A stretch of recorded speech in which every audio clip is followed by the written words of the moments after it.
Hello. Because I am compulsively on time. I don't know. It's not one. I will be the discussant for this session.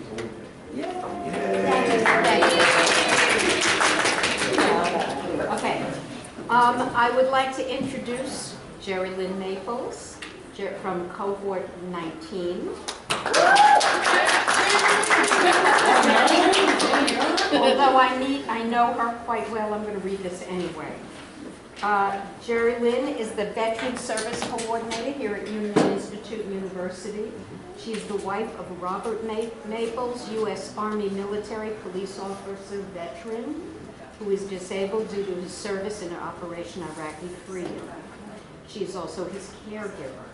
She is the mother of Shane, 22, and Emily, 18. Jerry, in 2012, she graduated with a Bachelor's of Integrative Studies degree with concentrations in Applied Sociology, Family, Gender, and Society, with a minor in Communications. In 2014, she received her Master's of Arts degree in Human Service Counseling, Military Resilience degree from Liberty University. She's currently enrolled in our Union's program in Educational Studies. This morning, through a historical lens, Jerry will share anecdotes of women who have courageously dared to serve their country while being marginalized and discounted by those who serve alongside them. This is particularly important and salient as Defense Secretary Carter just recently announced that the military would open all ground combat jobs to women. So I welcome Jerry and look forward to her. Thank you, Dr. Watnick. So I stand here today. I am a woman, and I will be the first to tell you that I cannot run 2 miles in 20 minutes. My idea of exercise is spent on a treadmill, and I walk, I don't run. I love my scheduled manicures, pedicures, and salon visits on a regular basis. And the only time you will ever see me running is at the side of any type of bug. I don't like to go camping, and I am the perfect example of what critics argue against regarding the women in the combat today. Through this discussion, I will show that just because I am that woman who cannot serve in combat, that does not mean that other women cannot serve in combat. Every day in America, women stand the post as police officers, firefighters, construction workers, and many other difficult occupations. They also served as police and fire chiefs, CEOs of major corporations, and many other difficult leadership roles. Women, however, in the military, see their opportunities limited because they're viewed as being like me, and that's what their critics argue against. Today we'll discuss statistics, define equality, look at different physical training requirements that women are required versus men, and look at a history of women throughout military service over time and how they contributed. Discuss difference in ranks, combat role, and, as Dr. Watnick pointed out, current facts. Current data from September 2015 reports that U.S. military active duty numbers, the personnel is at 1,313,940 strong. That number includes all military rank levels from officers down to those serving in the academies. Of that total, just 15.55% of those are women. These numbers support the fact that exclusion of women serving in certain roles is still a problem within the military. The discussion of equality of women within the ranks is crucial and is imperative to the numbers, increasing these numbers. This here shows the different percentages throughout the active duty service. So, for example, in the Army, only 14.1% of those serving in the Army are women. and I included this as of December 27, 2013, in the reserves and guard component, there's 589,632 women. Amber Smith is a senior fellow at the Independent Women's Forum and senior military advisor for Concerned Veterans of America, and is a U.S. Army helicopter pilot that served in both Iraq and Afghanistan.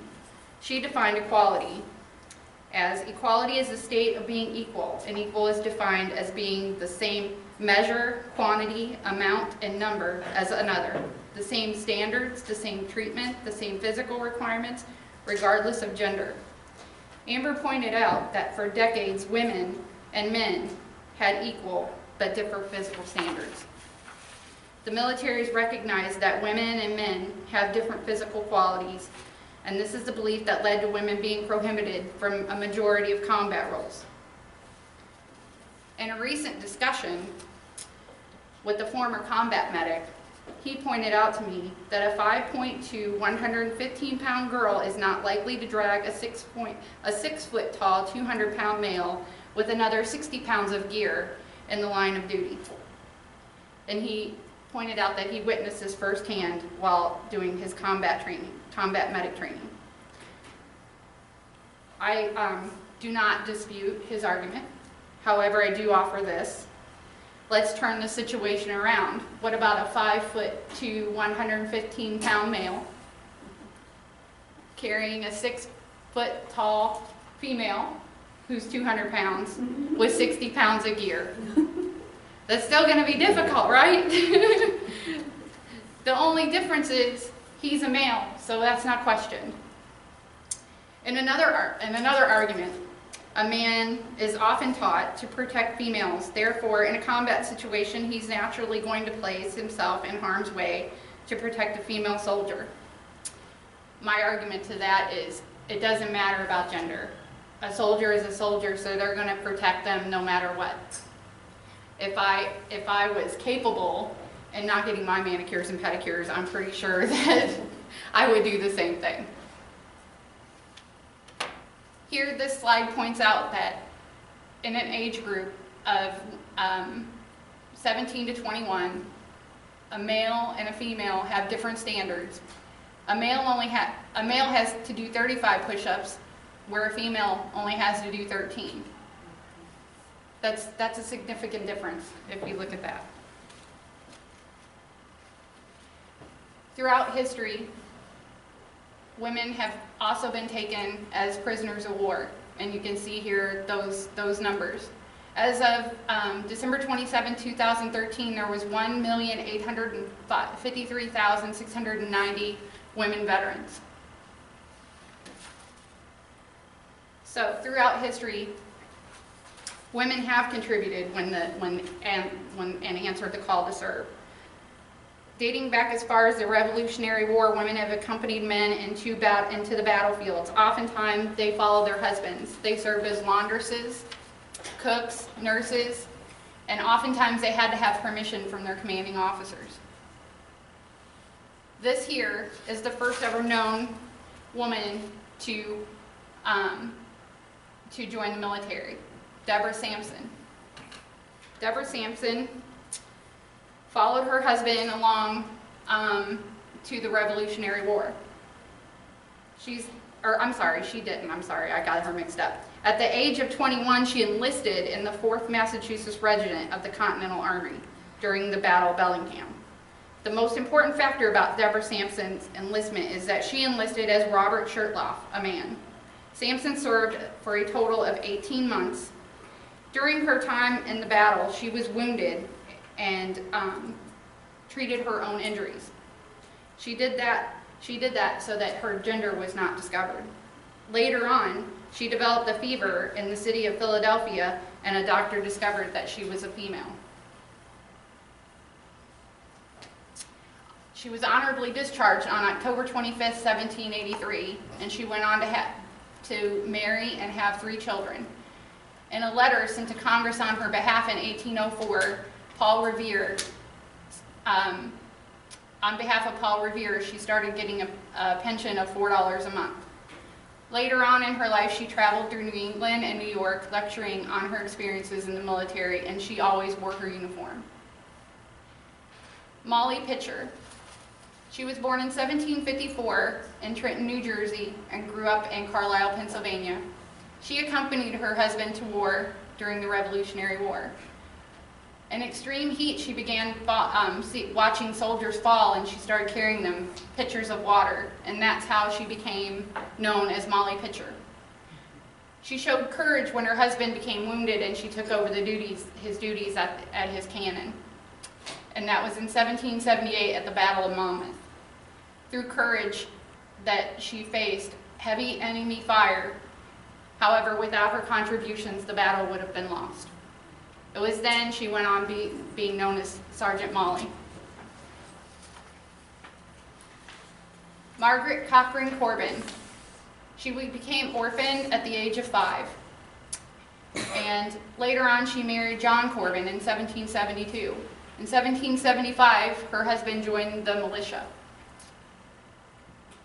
Her husband was killed in battle while operating a cannon. Margaret took over his duties and became critically injured, and she received serious injuries to her jaw and chest, and her left arm was almost severed. Because of her injury, she had no way to earn a living, and she was the first woman ever to receive a military pension. What's interesting about that is her pension was half that of a man's. On July 6, 1779, the Continental Congress granted her a lifelong pension. Because of her injury, she had a hard time dressing, bathing, and things like that. And this I found kind of disturbing. The Philadelphia Society of Women were going to honor Margaret's accomplishments, but because they saw her as dirty, and because she drank, they changed their mind. Later on in life, or later on in time, she became the first Revolutionary War veteran to be buried at West Point with full military honors. Over time, women have served in all types of battles. In the War of 1812, Mary Marshall and Mary Allen were served as nurses on the USS United States. Mexican War, Elizabeth Newcomb, enlisted as Bill Newcomb, marched 600 miles before being discovered, and was later discharged. In the American Civil War, women served as matrons on both sides, the Union and Confederate.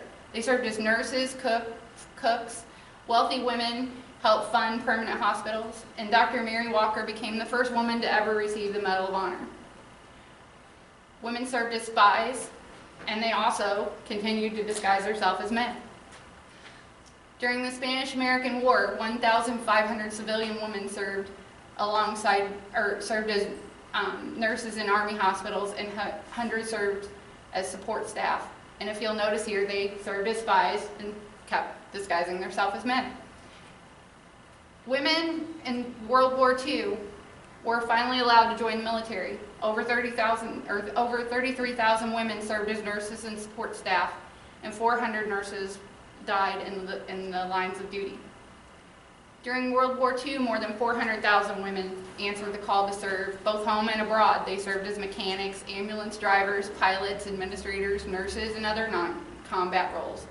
What's interesting here is over 90, I kind of jumped that number, were captured and taken as POWs. In 1948, women were granted, the Women's Armed Services Integration Act was passed, granting women permission as permanent roles in the military and entitled them to veterans benefits. During the Korean War, over 50,000 women served, and 500 Army nurses served in combat zones. Many nurses also served on hospital ships. During the Vietnam War, over 7,000 women served, mostly as nurses in all branches. In 1973, the military draft had ended, creating an all-volunteer army, and that started to open up opportunities for women. And in 1976, women were finally allowed to be admitted into the academies. In 1978, women were allowed to serve on non-combat ships as technicians, nurses, and officers. During the Persian Gulf War in 1991 and 92, 41,000 women were deployed to combat zones. 2 were taken captive, and in 1991, Congress authorized women to fly in combat zones. And in 1993, Congress authorized women to serve on combat ships. In 1998, the first women fighter pilots were allowed to fly missions in support of Operation Desert Fox. This here is Captain Kathleen McGrath. She is the first woman to command a U.S. Navy warship. She had a 262-member crew. And in 2003, Private First Class Jessica Lynch was one of 3 women taken captive during Operation Iraqi Freedom. She was captured in March when Iraqi insurgents ambushed her unit's supply convoy. As a result of her capture, her legs were crushed and her back was broken, and 11 of her fellow soldiers were killed in the attack. She was rescued 9 days later on April 1st. She returned home a war hero. She has now received her bachelor's degree in education and a master's in communications, and she gave birth to a daughter in 2007. She underwent 22 surgeries, and she still has more to face today. Jessica's courage, strength, and resiliency shows a testament to all women who answer the call to serve. This is Colonel Linda Mateague. And in 2004, she became the first woman commander of a fighter squadron. She had this to say about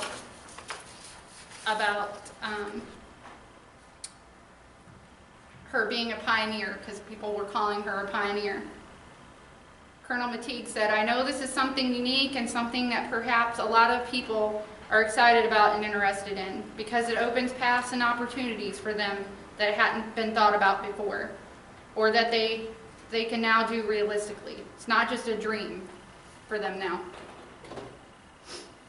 During the War on Terror, we saw the first woman to be awarded the Silver Star in combat action, Sergeant Leigh Ann Hester. And in 2008, there were 16,000 women serving all over the world. Like I pointed out before, Amber Smith pointed out that a majority of women don't expect or want different standards based on gender. They want to succeed based off their own actions and merits. Women who have been in the military for a long period of time understand that resentment goes along with the equal but different mindset in a world that demands equality. Only 16% of uniformed officers are women. Underrepresentation of women in senior officer ranks is a result of being prohibited to serving in brigades with primary mission directly involves combat. This hinders and limits progression. According to the Military Leadership Diversity Committee, the exclusion policy is an obstacle to women's career advancement. In order to face 21st century threats, women need to be involved. So the exciting news of today.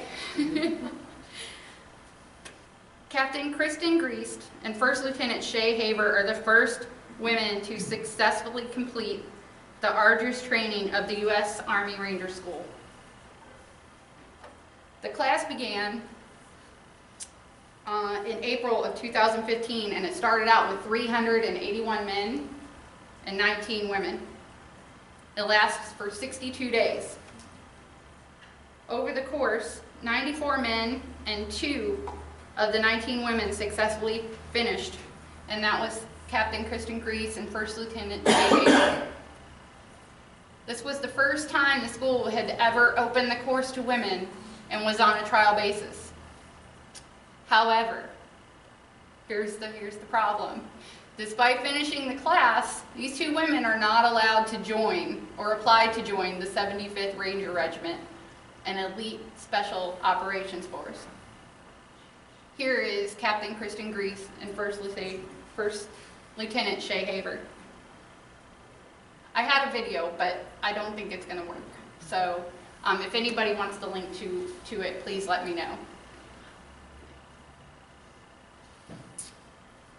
So some final thoughts on this. As discovered throughout this discussion, it is shown that these women throughout American history have proven they're capable of answering the call when the need arises. Women such as Deborah Sampson and Molly Pitcher, Captain Kristen Grease, and First Lieutenant Haber, they have answered the call to defend our nation in the time of need. The most important fact about these women is they never denied their identity as a woman. And I'm pretty sure if they want to go get their manicures and pedicures, they're still going to do it. They proved that women can still love their country and not lose sight of who they are. Women in the military accomplish many difficult tasks, and oftentimes their achievement are accompanied by mistreatment and bullying and harassment. And this is shown to prove that affects retention and promotion within military ranks. Amber Smith, like I said, she pointed out the majority of women do not want different standards based off their gender. They want decisions based off their actions and their merits. All these women touched upon in this discussion today have shown that what Smith pointed out can be achieved. Yet their actions should be equal. It is important to note that the tendency to serve is typically higher for men than women, and women are more likely to serve in the Navy or Air Force versus the Army or Marines.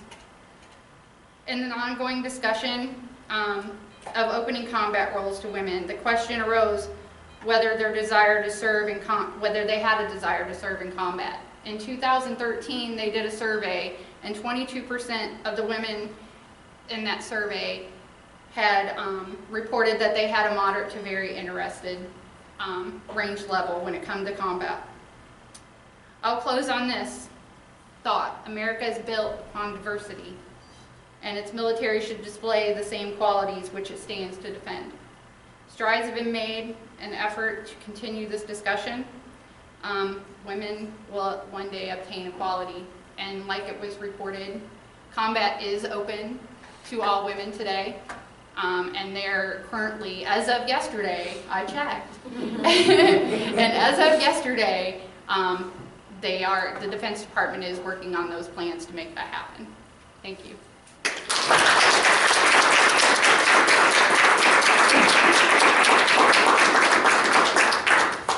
I want to thank Jerry not only for her continued, I recognize and applaud her commitment to the veterans of this university and making sure that we make education accessible to all veterans. And I really look forward to her continued scholarly work, to continue the conversation on veterans and how we can support those who support our freedom. So thank you, Jerry. Thank you.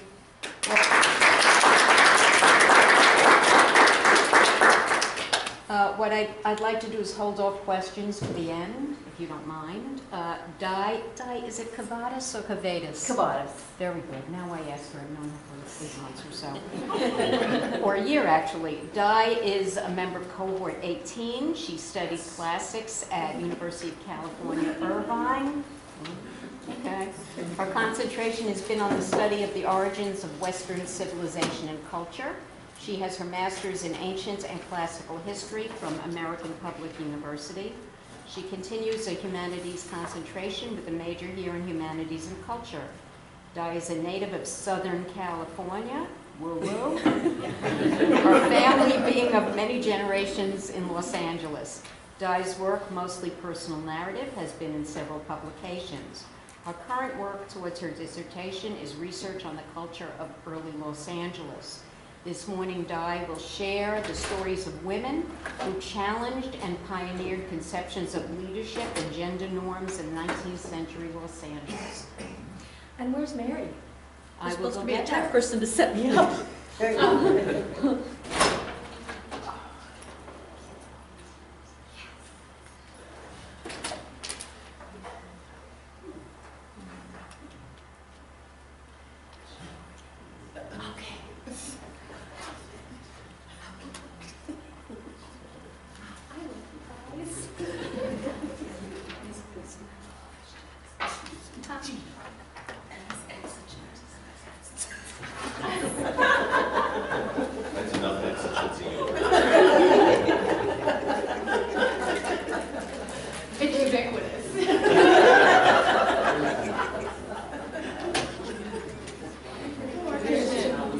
Even right now, we're in on it. Hello, I need to, so, I need to be set up, and I need that much of that.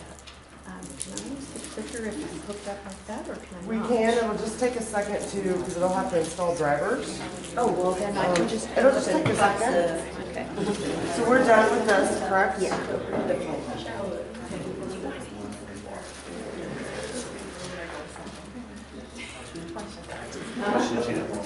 And would that be, images come out like they did after we messed with them last night and they got clear? Questions at this moment that they cannot hold to the end? We'll need to go. And you can say your- I have a comment. Okay. You do Are you sure we should do this? So should we? I do. I mean, whatever we're doing. You sure we should do it? This is Just gonna get, Molly Pitcher. so you can use the For clicker. the Corbin, Margaret Corbin. I think it's awesome that you took an interest in this, and I know how you feel about veterans and Veterans Affairs. But I think it's important that we do understand the role of women in the military, and that were it not for women in the military, there were certain things that could not have been, certain progresses that would not have been made, and I thank you for your presentation. Thank you. Thank you. I have a question for you. Concerning like leadership in the military, are you required to serve in combat? Is that a prerequisite or not? For certain roles, your combat duty opens up different paths. So it kind of depends on where you want your career to go. Mhm. So could the denial of allowing you in combat be like an underhanded way of denying them leadership or greater leadership roles? I can't specifically answer that because I don't really directly know. Is Gus, can Yes. you answer that? Yeah, Thank sadly, you. if you don't have combat experience, you have less chance of going up. Yeah. It does hinder promotion because certain things, you're kind of just stuck. And that's where the combat roles come in. Because you get different experience to help promote you. Having combat experience gives you a weighted preference in your promotion selection. Right. And so most people who don't have combat plateau at kind of an upper mid-level, and they seldom make it to what we call flag ranks or general officer ranks. Yeah. And if you go so many years without being promoted, you're then dismissed. Right. Right. That's correct. Right. Do you have a question, Scott? No, I was also commenting, that is, I'm glad you presented that, and it's wonderful. But I'm also noticing, and I don't know if others know, about media. Media now is also embracing, the roles of women. You mentioned about, firefighters and police officers, and now on shows that I'm watching, like Chicago Fire and Chicago PD, and you're now seeing where the example where the female firefighter is dragging the big Broski guy, and tossing him into the, in the adrenaline and things like that. And that's going to help, with the media now embracing it, the television and so forth, and the news, where police officers, where the female police officer now is throwing herself in the line of a bullet to protect her partner. This has helped giving more evidence to hopefully to Congress and to the powers that be. But to let this pass and then we speed this up. Now, of course, it's political as well. And you got your Republican Party that doesn't really care too much about that subject. That's for another discussion. But I applaud you. Thank you very much. Keep the conversation going. Okay. I'd like to turn out Di is ready now, so go ahead, Yes. Di, and we'll open it to the floor for questions to both Yeah, because I had presenters. a question for you too, but. Okay. Okay, so travel back in time a bit into the 1800s. What today is a megalopolis was once a village in an out-of-the-way corner. The city of Los Angeles was no more than a small corner of the world in 1872. While Los Angeles developers and businessmen were trying to prove that LA should be taken seriously as a pillar of culture by the rest of the Western world, the women within this town were battling with a struggle of their own that was much the same. Women were marginalized, and what did become their domain usually suffered feminization in the attitudes held by society. This was an era in the United States that included women who insisted their voices be heard regarding issues such as women's suffrage. The American setting at the time under discussion here today was the post-Civil War era. America was a country that had remade itself through discord and violence. At this time, women who had worked in the anti-slavery movement and the war effort now worked to effect social change, formed clubs, and entered professions. Some of these professional women lived in Los Angeles and were not afraid to be pioneering in their appearances, habits, and choices for companionship. One of these women was Tessa Kelso. There's a close-up. She chose the companionship of Adelaide Haas. I argue that the story of their history and their influence upon one another can suggest that they shared a transformative love whose power translated into a nurturing of each one's work, so much so that the influence of that work still affects our nation today. Today's discussion seeks to introduce these two women separately to then understand them as a team.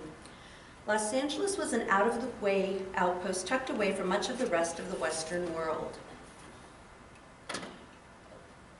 Here's an example of the turn-of-the-century world of Tessa Kelso and Addie Haas. Their century saw the first roller coasters in America. It had been a roller coaster ride for the country having gone through the Civil War, and it remained a roller coaster ride for those women whose lives were unfairly affected by male authority. This is an image of Tessa and Addie's specific part of the country, Los Angeles area. Note the safety rope for the kids who wanted to play in the ocean but couldn't swim. And can you see the woman monitoring the rope right here? She's in full dress, long sleeves, full-length skirt, and a full slip underneath on a hot summer day on the sand. I just thought that was amusing. Here's another look at the world of Kelso and Haas. You might be able to see on the right where it says John Wieland's and 5 cents. The rooftop advertisement shows that a heavy mug of lager beer was a nickel. On the left, there's another rooftop ad for 5-cent lager, and in the foreground on the left, Anheuser-Busch beer is for sale. This is the view from the Arcadia Hotel, the best hotel in Santa Monica during the era of Kelso and Haas. In 1872, LA had no public library, no natural harbor, and no railroad reaching it. Los Angeles was the largest city in the southern half of California, but its sense of self still had more to do with farming and ranching than anything else. In spite of much of the historical factors that remained in LA as part of the identity there, city businessmen and politicians were aware that to be in touch with their day culturally, they needed to be able to boast a library. This time period, the late 19th century, saw a trend toward establishing more libraries. Hanson, Gracie, and Irvin in At the Pleasure of the Board, Women Librarians in the Los Angeles Public Library, wrote, "It was rather disturbing to the city's champions then that Los Angeles could not claim a public library, the standard beacon of American civic pride and culture. The city leaders and others acted to address this. On December 7th in 1872, a great percentage of LA's prominent men of trade and industry, lawyers, ministers, and other leaders gathered in a local theater to organize the Library Association." It should not come as a surprise that the first head librarian was a male. In this era, however, more women were attending university, making inroads into career fields, and forming clubs. The term club historically had applied to men's groups. Women of this era formed clubs as one way to assert themselves and break free from limitations. They would not acquiesce to living their whole lives in the margins. Hanson, Gracie, and Irvin wrote about the changes in careers for women and how they did not always only translate into positive outcomes for women. They wrote, "Between 1880 and 1920, women made significant inroads into the American workplace, dominating a number of established fields as well as creating and/or expanding others. Yet, instead of signaling professional or economic parity, these hospitable occupations became feminized. A process that depressed salaries, limited professional advancement, and segregated women into low-status, non-administrative positions. Instead of a woman being brought from the margins into the mainstream by being offered a mainstream career position, the positions began to be dragged into the margins." According to Abigail Van Slyck, library leaders in the United States during this era fostered and supported a gendered hierarchy. Women accepted insecure and feminized positions because it meant they could claim professional status. In libraries, women being seen as maternal were given work in children's services as well as in strict rule-based cataloging, which was seen as suitable work for women who were assumed to be good at details but not intelligent enough to be making judgment calls as decision makers. Claire Beck wrote, "Such attitudes might seem pragmatic to most women librarians who were glad to have respectable jobs, but Kelso could see the danger. That gender roles would limit opportunities for personal and professional development." Kelso would not allow herself to be molded into convenient gender roles. She faced attacks multiple times, especially from Protestant clergy and conservative factions. Beck asserted that Kelso was quite capable of counteracting against men in positions of authority, and that she was challenging the basic structure of librarianship as a feminized profession. Tessa Kelso had gone out to California alone in 1889. She had been a journalist and a publicist right here in Ohio. According to Karen F. Gracie, Tessa Kelso was also renowned as a cultured woman with an impressive knowledge of books. When she applied for the job of librarian in LA, she had a convincing argument for the board as to why she was qualified to be head librarian. She said that it was no more necessary for her to be an experienced cataloger than it was for a newspaper editor to be an experienced typesetter. Kelso was well acquainted with the challenges and the work of a librarian because she'd been actively involved in the American Library Association. Her argument as to why she should be appointed to the executive position went over well, and she was chosen to be the executive in charge. If the city businessmen, attorneys, and clergy wanted a library that would be taken seriously by the rest of the Western world, they had found exactly what was required when they found Tessa Kelso. I was beyond delighted and almost shocked when I found in the archives an actual photograph of Tessa's office. And there's not much left of Tessa in any archive, so that was exciting. Claire Beck wrote, "Kelso was the antithesis of the image of the librarian as delicate, reserved, and genteel.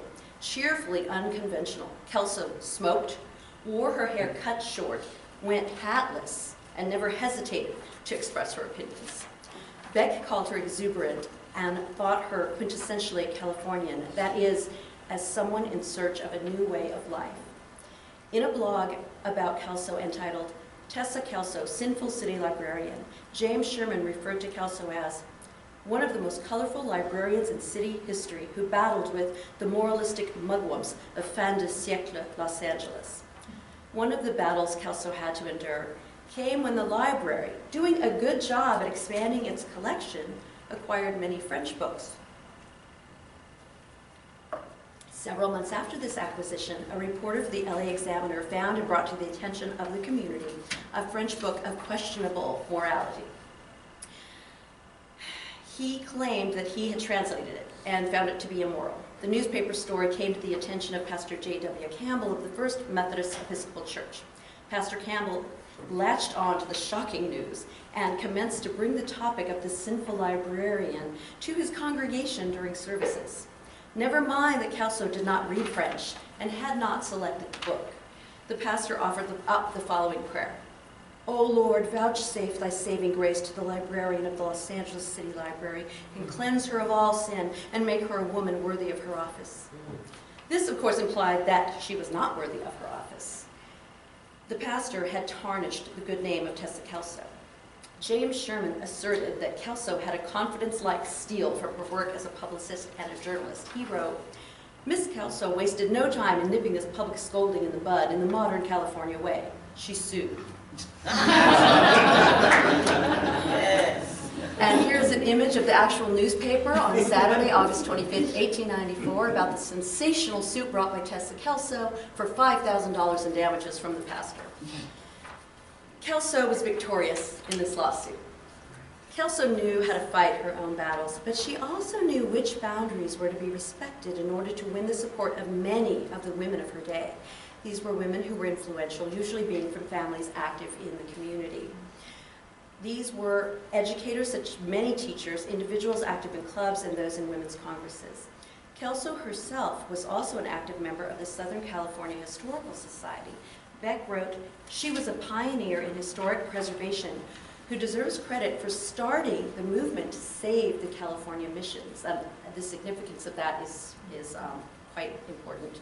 This was not popular with the Protestant clergy, who had influence in the town because missions were Catholic. Kelso would be a pain in the side of Protestant men more than once. Some more open-minded men, however, found her as effective as any man, and even literally called her a man, as when Charles Lummis, a writer and polymath, with whom she shared opinions on issues, called her the best man ever to hold the job. Beck wrote about that friend, Kelso's friend Lummis. She said, Charles Lummis, a character even more colorful than Kelso, gave her high praise. He described her as having unbelievable ability, limitless energy, and veritable force. Sherman described Kelso's work as librarian and how it aided growth. He wrote, in her first year, she oversaw the tremendous move to more spacious digs in City Hall, and by the end of her tenure, the collection had grown sevenfold and circulation soared from 12,000 to 330,000. She did this by breaking the rules, or at least the perceived wisdom. She abolished membership fees and agitated for open stacks, at a time when both of these now common ideas were radical. As librarian, therefore, Kelso increased the size of the library, the number of employees, membership, circulation, and collections. When they were opening the new quarters in City Hall, one of the newly hired employees was Addie Hass. She was 5 years younger than Kelso. She was born in Milwaukee, Wisconsin. She applied for a job as staff at the new quarters for LA Public Library in 1889. On August 28th, Kelso notified Hass that she'd been chosen as an attendant at $40 per month and was to begin a 3-month probationary period at once to help prepare to open the new location on the 2nd of September. Addie was in an exciting situation with this new and motivated head librarian, Kelso, with a progressive board fully behind her and with expanded funding to develop the library. The population of LA had been expanding since 1872 when the library was born, and Kelso and the board were prepared to expand their services to meet the needs of this growing population. This would not be a task for the sedentary. Beck asserted that women saw library work as a light load, easier job for women, less demanding than teaching or nursing. Beck wrote, there was a tendency to see it as a refuge for the delicate, or routine clerical work for the politically connected, which was very common. But such assumptions were unlikely to persist in the presence of Tessa Kelso, whose ideas and personality would influence Hass profoundly. After Hass's probationary period at $40 per month, Kelso confirmed her appointment and increased her salary to $50 a month. Another few months went by, and Kelso made Addie her first assistant, and that included another salary increase. Her salary would continue to increase over the next few years, as would her responsibilities. Searching the archives, I noticed the LAPL annual report for 1890. I immediately checked to see if I could see Tessa's name, and there, down here, and here's a close-up, Miss Tessa L. Kelso, librarian, Miss Adelaide R. Hass, first assistant. Hass's work at the LAPL included making sense of myriad documents issued by government agencies. Classifying these was especially tricky. Hass also turned her attention toward bibliography, indexing, and cataloging. She trained staff and students, and much of the project she had them involved in became publications of hers. Kelso made sure Addie was publishing and building a career, which transformed young, inexperienced Addie Hass into the experienced Adelaide R. Hass, known from one coast to the other.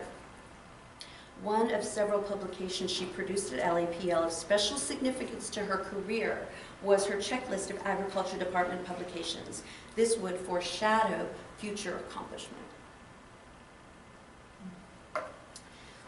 Hass had become direct assistant to Kelso, in charge of everything when Kelso would be traveling the country to attend conferences. Kelso trusted Hass with anything regarding the library. Not only was their professional relationship growing and enriching their careers, but their friendship was building as well, enriching their lives. Gracie wrote that their friendship grew closer and that in 1892 they moved in together. Beck wrote, by 1892 their rapport was such that they decided to live together. City directories for the next few years show them at the same addresses. In a separate publication, Beck wrote, the two became close friends and Kelso's influence would reverberate throughout Hass's career. It was Kelso who encouraged her to organize the library publications, which became the focus of Haas's career as a specialist in government information. Kelso had many ideas, sometimes controversial and always vigorously asserted, that would remain close and that would be carried out by Haas, especially since the two remained close and lived in the same city for 20 years. Kelso's willingness to engage in conflict with powerful men would continue in the more prominent career of her protege. Having a first assistant in whose hands Kelso could leave the library as she carried on professional travel freed Kelso to fully engage with every aspect of her career. As has been spelled out, Kelso had a great and positive effect on Haas's career as well. Beyond the influence on how each felt great support for the other and how they attacked their careers, each also influenced each other in the personal life by living together. Some who learn about Kelso and how her actions, habits, and choices were unique among women, and who learn about her relationship with Haas, consider the possibility and even conclude that Kelso and Haas shared a love. Lisa Blount in Maid Marian, Myth and Reality in the Redondo Beach Public Library shared that she believes what I believe about Kelso and Haas, that they shared a love for one another. She wrote, Tessa Kelso and Adelaide Haas were almost certainly a couple of some sort.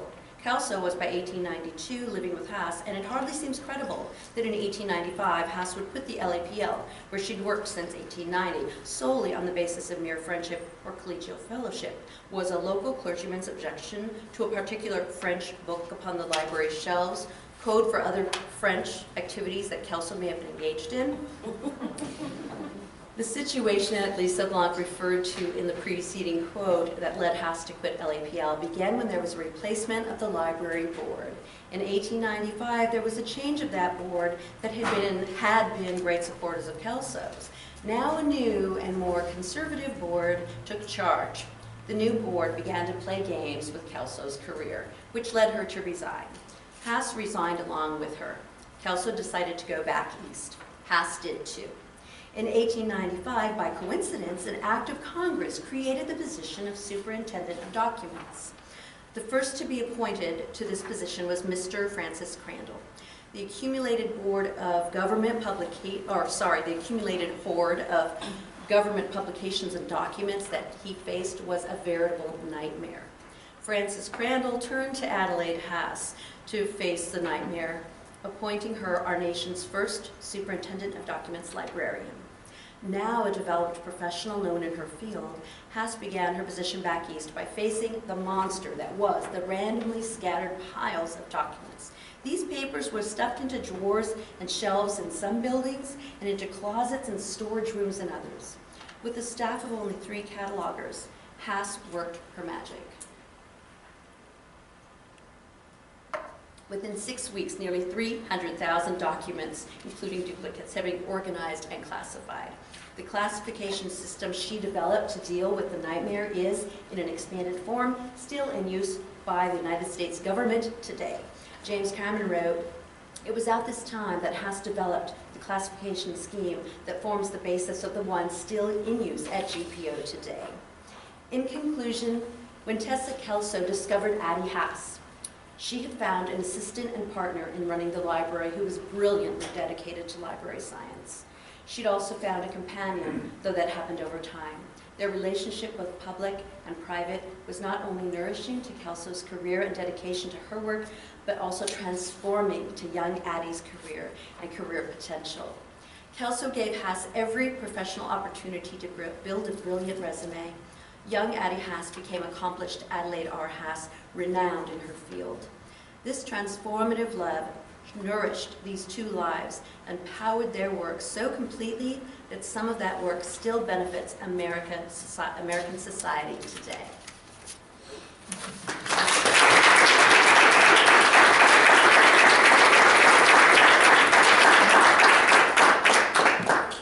Thank you, Di. You're welcome. I really appreciate Di's portrait of these 2 women who not only dared to fulfill their own dreams and professional goals, but about 2 women who, for whatever reason, mentored each other and supported each other. And I think that that's a message that's really, really important, the support that we women give to each other so that we can all grow. Thank you. That's great. I don't want to take up too much time because we've got like 5 minutes for questions. I just want to point out the themes that ran through these two presentations. Obviously, marginalization of women. And the other theme is women who are secure enough in their identity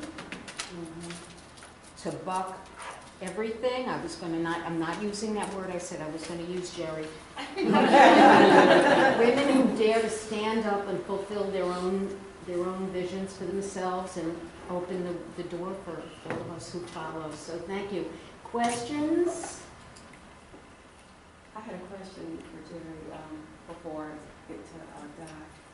I found it very interesting about the military diversity committee. How long has that been in existence? I think it was started in, I can't say definitively, but I think it was started in 2011. But I didn't check. But I think that's when the data that I found. I think it was 2011. The question?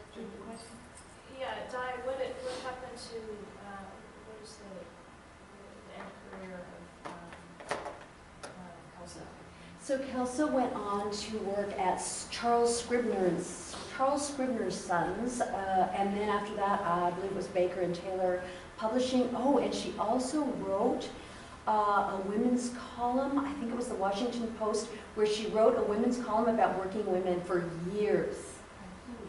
And I found her in the census up until age 67 in 1930, and she was still single, and that just reinforced my ideas.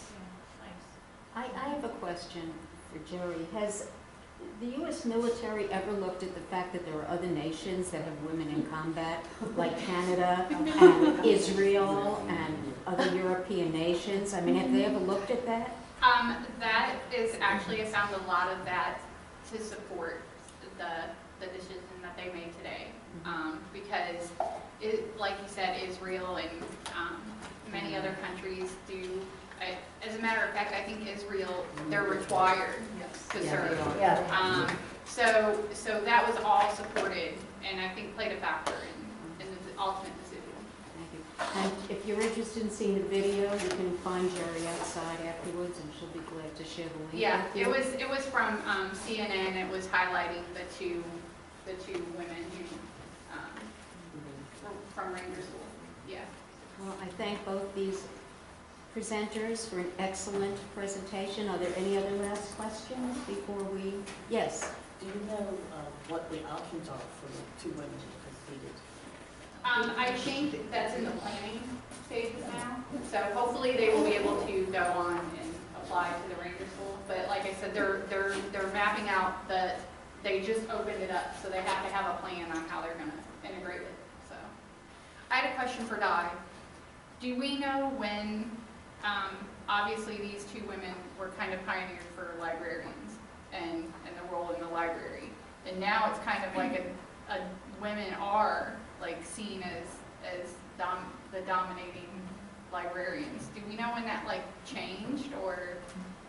It was during their century. I actually have the statistics I could get back to you on because I looked at the percentages and it was like 25% and then it got up to 75% and it's still, it's like 78%. And it was during that century that it went from only 25% and it just kept increasing from there.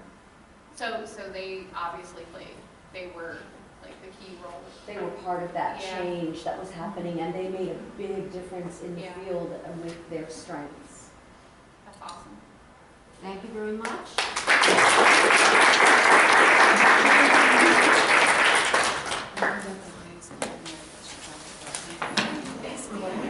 I would vote to Mary. Yeah, because I wouldn't know how to get that going.